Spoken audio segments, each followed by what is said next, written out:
বিসমিল্লাহির রহমানির রহিম। সবাইকে সালাম জানিয়ে শুরু করছি Kabyakatha academy Bangla video tutorial. এখন থেকে আমি নিয়মিত কম্পিউটার বিষয়ক বিভিন্ন সফটওয়্যারের উপরে বাংলা ভিডিও টিউটোরিয়াল তৈরি করব।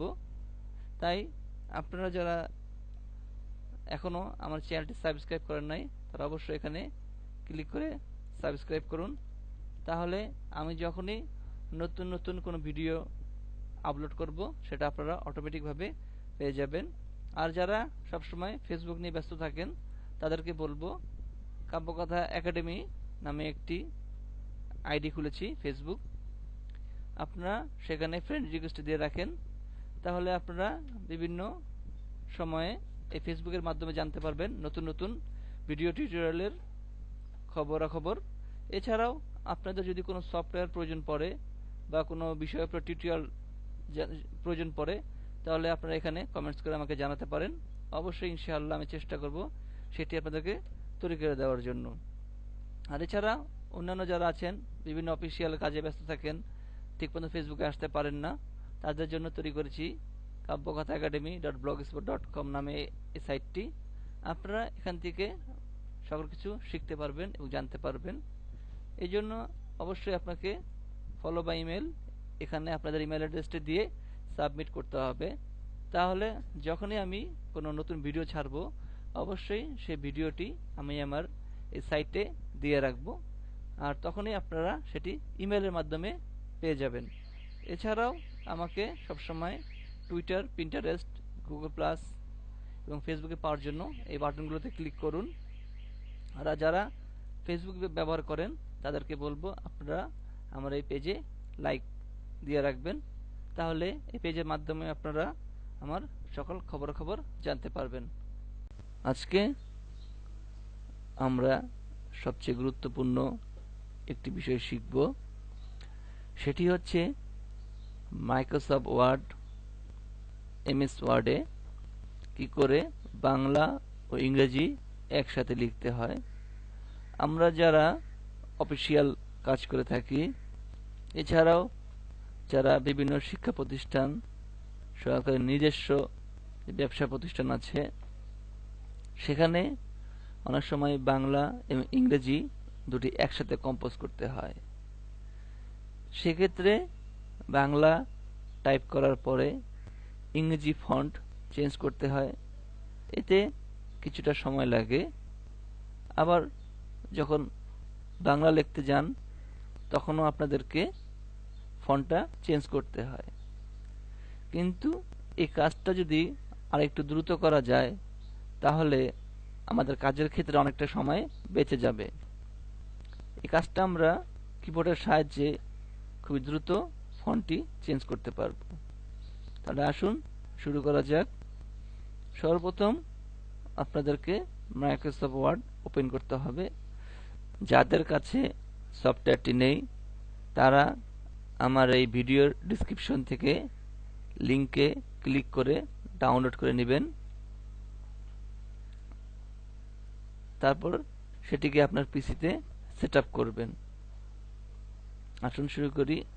আপনি যদি ডাউনলোড করে সেট আপ করে থাকেন তাহলে সেটি পাবেন স্টার্ট অল প্রোগ্রাম। এখান থেকে আপনাকে খুঁজতে হবে মাইক্রোসফট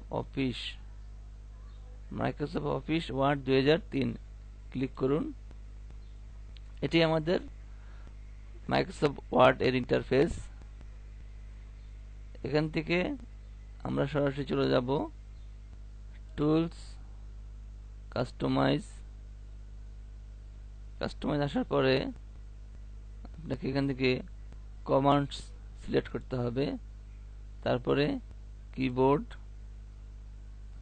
যেহেতু আমরা বাংলা ইংরেজি লিখব সেগুলোকে বলা হয় ফন্ট। এই ক্যাটাগরি থেকে আপনাকে আগে ফন্ট সিলেক্ট করতে হবে।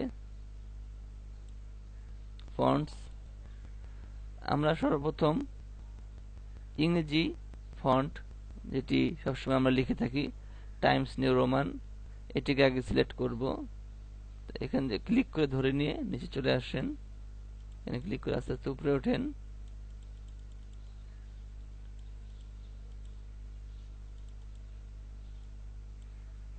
টাইমস নিউ রোমান, এটিকে ক্লিক করুন।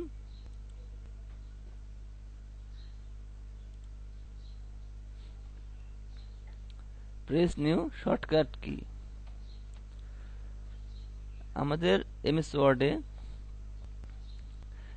ওয়ার্ডে সকল কমান্ডের শর্টকাট কি দেওয়া আছে। আপনারা যদি সেই সকল শর্টকাট কি ব্যবহার করে থাকেন তাহলে আগেরটা নষ্ট হয়ে যাবে। ধরুন কন্ট্রোল এ তে সিলেক্ট অল, কন্ট্রোল ডি চাপলে ফন্ট, কন্ট্রোল জি তে গো টু মেনু আসে, কন্ট্রোল এফ এ ফাইন্ড অ্যান্ড রিপ্লেস আসে, কন্ট্রোল বি তে বোল্ড, কন্ট্রোল ইউ তে আন্ডারলাইন, কন্ট্রোল আই তে ইটালিক, কন্ট্রোল ও তে ওপেন, কন্ট্রোল পি তে প্রিন্ট। সো এই জাতীয় যে কমান্ডগুলো তৈরি করা আছে, আপনারা যদি সেগুলো সিলেক্ট করতে যান তাহলে ওইটি আর কাজ করবে না। তাই এমন কি সিলেক্ট করতে হবে, এমন কমান্ড এখানে দিতে হবে যেগুলোর কোনো শর্টকাট কি কোনো কাজে ব্যবহার করা হয় নাই। আমি সবসময় ব্যবহার করি অল্টার ধরে 1, এটি খুবই সুবিধাজনক কারণ এটি দিয়ে কোনো শর্টকাট কি তৈরি করা নেই। আপনি কিবোর্ড থেকে অল্টার চেপে 1 চাপুন, তারপরে অ্যাসাইন বাটনে ক্লিক করুন। এবার উপরে উঠুন,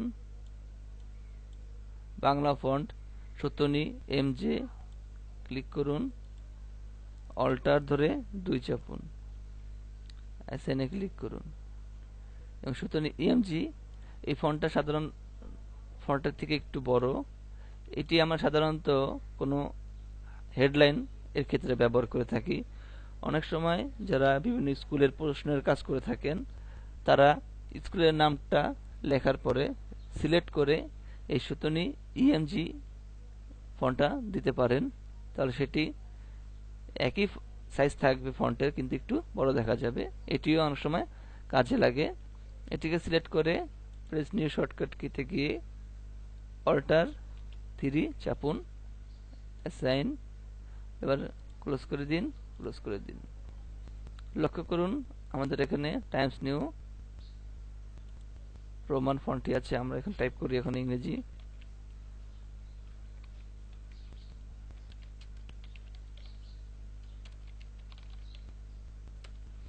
ইন্টার প্রেস করলাম, নিচে নামলাম। এবার আমরা বাংলা টাইপ করব। তাই কিবোর্ড থেকে অল্টার 2 প্রেস করুন, ফন্ট চেঞ্জ হয়েছে। তবে এখানে লক্ষ্য করুন ইংরেজি টাইপ করার জন্য বিজয়টি আছে, এটির ফরম্যাটও চেঞ্জ করতে হবে।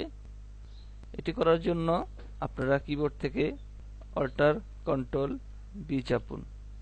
এবার এটি বিজয় কিবোর্ড লেআউট হয়েছে।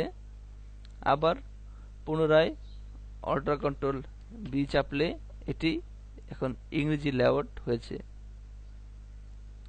সবসময় এটি করতে হবে, অর্থাৎ যখন আপনারা ইংরেজি লিখতে লিখতে বাংলা লিখবেন তখন অবশ্যই অল্টার কন্ট্রোল বি দিয়ে আপনাকে বিজয় লেআউট সিলেক্ট করতে হবে। আবার বাংলা লেখার শেষে যখন আপনি পুনরায় ইংরেজি লিখতে যাবেন তখন আপনাকে পুনরায় ইংরেজি কিবোর্ড করার জন্য অল্টার কন্ট্রোল বি চাপতে হবে। আসুন আমরা যেহেতু এখন বাংলা লিখব তাই অল্টার কন্ট্রোল বি একবার চেপে নিলাম। এবার টাইপ করুন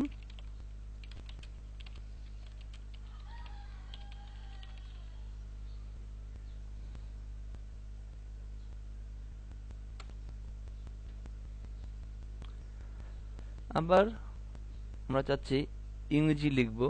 পুনরায় কিবোর্ড থেকে অল্টার কন্ট্রোল বি চাপুন, অল্টার 1,